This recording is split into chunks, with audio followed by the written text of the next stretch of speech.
તો રાજકોટમાં ભારત અને ન્યૂઝીલેન્ડ વચ્ચે મેચ રમાવા જઈ રહી છે ત્યારે મેચને લઈને રાજકોટ જિલ્લા પોલીસ વડા વિજયસિંહ ગુર્જરની એક પ્રેસ કોન્ફરન્સ યોજવામાં આવી હતી, જેમાં મેચની તૈયારીઓને પંચાયત વિભાગ દ્વારા પાર્કિંગ માટે 7 જેટલી જગ્યા રાખવામાં આવી છે, જેમાં 5000 4 વ્હીલ અને 5000 2 વ્હીલર માટે પાર્કિંગની વ્યવસ્થા કરાઈ છે।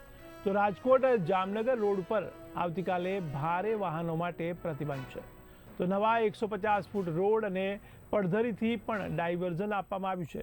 આ ઉપરાંત સીસીટીવી કેમેરાથી નજર રાખવામાં આવશે। તો સ્ટેડિયમમાં પ્રતિબંધિત વસ્તુઓ લઈ જવાની પણ મનાઈ ફરવામાં આવી છે।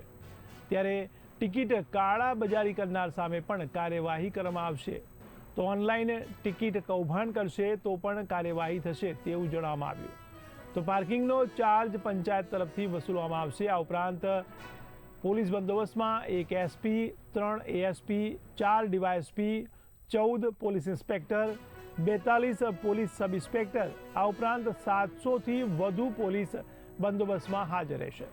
ત્યારે કુલ 1200થી પણ વધુ પોલીસ કર્મચારીઓ આ મેચમાં હાજર રહેવાના છે।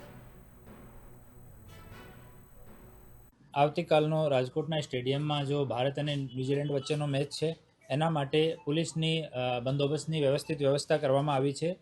પાર્કિંગ માટે 7 જગ્યા જો સરકારી જગ્યા હતી એ ગ્રામ પંચાયત સાથે મળીને શોધવામાં આવી અને પ્લેન કરાવવામાં આવી છે અને પંચાયત દ્વારા મેનેજ્ડ પાર્કિંગની વ્યવસ્થા રહેશે। આ તમામ સાથોસાથ પાર્કિંગની કુલ કેપેસિટી 5000 જેટલા 4 વ્હીલર અને 5000થી વધારે 2 વ્હીલરની છે। તો સફિશિયન્ટ પાર્કિંગ છે। પાર્કિંગ જવાનો જો રોડ છે ઓ પણ પ્લેન કરીને એકદમ સારો કરવામાં આવ્યો છે।